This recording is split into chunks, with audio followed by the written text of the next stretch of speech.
That's the American Heritage question. Just in a different year with different names. Basically, it boils down to, over the course of history, what's going on with Miami recruiting American Heritage ever since 2010-11 when they really brought in talent. Mike Rump started coaching there as the head coach, and they turned into Heritage. Because, they had a program before, but it wasn't like this. So this is basically just a New Year's specificity on what's going on with the kids from Heritage. Insert names here. I've said it before. I'm saying it again really quickly. Jacoby Spells goes to American Heritage, but was 5th or 6th or 7th on Miami's cornerback board. West Virginia liked him more right now against what they had on the board for cornerback, so he committed there. He's a Heritage kid who we let go. It's not that he's the one that got away, but all these other ones in the past have gotten away. The Wilson brothers, Marco and Quincy, Travaris McFadden, Pat Surtain, there's really just, we've gotten 2 guys from American Heritage. We got Kylian Herbert, who was a 4-star offensive lineman who's not played a snap, a meaningful snap, and he's in his 4th year with the program. Thought he could have been like a left tackle potentially of the future 2 and 3 years down the road. That's not happened. The other one's Nessa Silvera, who's going to be your starting number 1 defensive tackle at wearing number 1 on the jersey. So he's a guy we've gotten from American Heritage, and that's paid off. Brian Burns, another guy, went to Florida State. Miami missed on him. There's other guys. The list keeps going, right? So then getting back to this question with the specificity, did I not say Jermaine Johnson earlier? You went Jeremiah a few times. Oh, whatever. Who cares? Yeah, I know, but you like to be accurate. So yes, you're correct. Jermaine Johnson, not Jeremiah. My bad. Anyway, getting back to the heart of the specificity of this year's version of what's going on in American Heritage regarding Earl Little Jr. and Marvin Jones Jr. Earl Little played in Miami, obviously. If you don't know that, he played here. Wore jersey number 4, I believe. So his son has his same name. Cornerback, very talented young gentleman, high school All-American. And, both junior and senior Littles have talked about the connection to Miami and the fact that there might not be that much love or things like that. To my view, I think that the most likely path is Earl Little Jr. going to Alabama. So I'm not going to say that he's completely off the board, but I think that that's where it's going to go. Now, if you marry that with the fact that Miami already has Kamari Rogers committed, already has, oh my God, who's the other cornerback? He just committed. Oh my goodness, my brain is failing me. The other corner. The one, well, Kamari Rogers, Mississippi. The other one. Now I got to go look it up because I'll get it for you. It's not at the forefront of my brain right now. I just wrote about it. Know it too. Chris Graves, from just the other day. Yeah. Yeah. So you got 2 already. You got Chris Graves, who's a 16-year-old rising senior. We talked about the fact that his youth is a great, great asset when most rising seniors are 18, turning 19, and might even age out, a la Josh Jobe, a la Grandpa Calvin Ridley, which we talked about. But so 16, and so those guys were 19, and then Ridley was 19 years and 9 months, 3 weeks into the season, his senior year. Monarch redid their schedule. So they played 3 games and had a week 4 bye. So we had the 3 weeks of Calvin Ridley in the offense, a bye week to redo the offense without Calvin Ridley moving forward because he aged out of eligibility in the state of Florida at 19 years, 9 months. He hit Alabama's campus after his 21st or 20th birthday. Go and look that up. Compare that with Chris Graves, who's 16, about to turn 17 in his senior year. So youth is a factor there. So you have that, and you have Kamari Rogers already committed. You're looking good for Traquan Fegans from Alabaster, Alabama at the moment. If he visits this month in July when things open back up, I think it's fair to say that Traquan Fegans is going to pick Miami. That's what it looks like at this point. Things could change, but as of today, on July 15th, if you were to visit in 2 weeks, I think it's fair to expect a commitment from Traquan Fegans.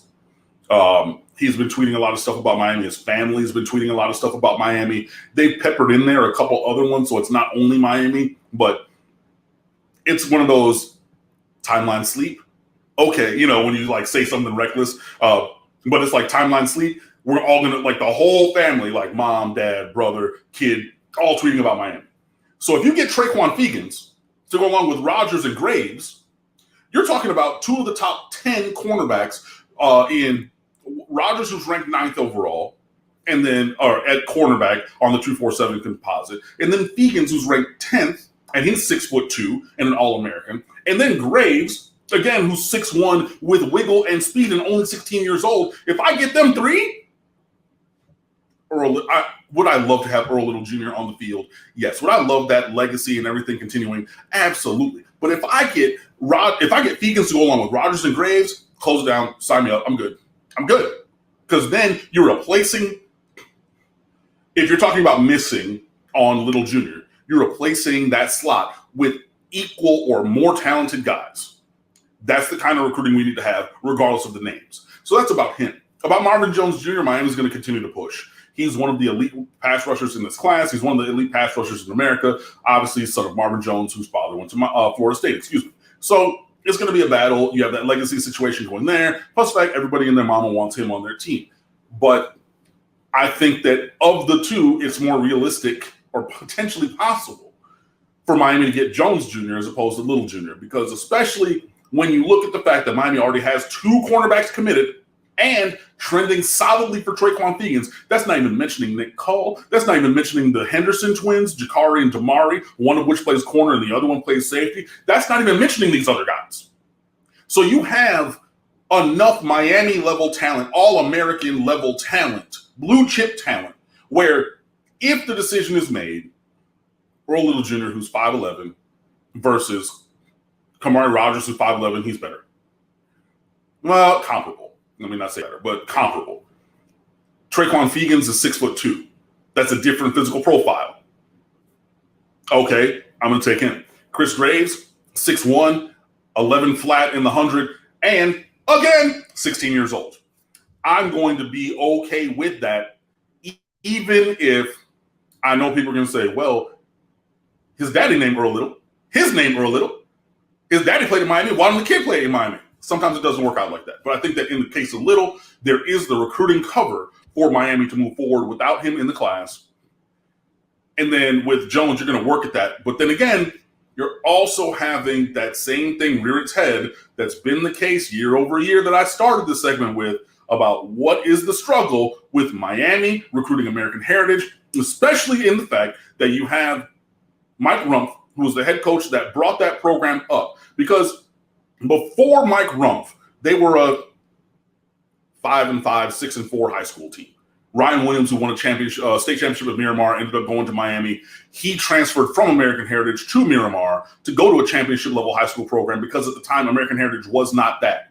Miramar won that state championship in 2009. So the earliest you're talking about Heritage getting there is 10, which is really 11 and 12, really when they stepped up. But then you bring the architect of that high school program, Mike Rumph, because they've hired him for that. You're an NFL former first-round draft pick. You played at Miami. Build our program into the championship level program that all of our other teams are. All of our academics, our choir, our band, our orchestra, all these things in American Heritage are amazing. They have a really great, incredible choir program. My God. But football is not on that level. So, Mike Rumph, we turn to you to take American Heritage football to that level. And you do that, and then you bring Mike Rumph, the architect of that, to Miami, and you've gotten one commitment of consequence from American Heritage since he's been at Miami. That's going to continue to be the point of conversation.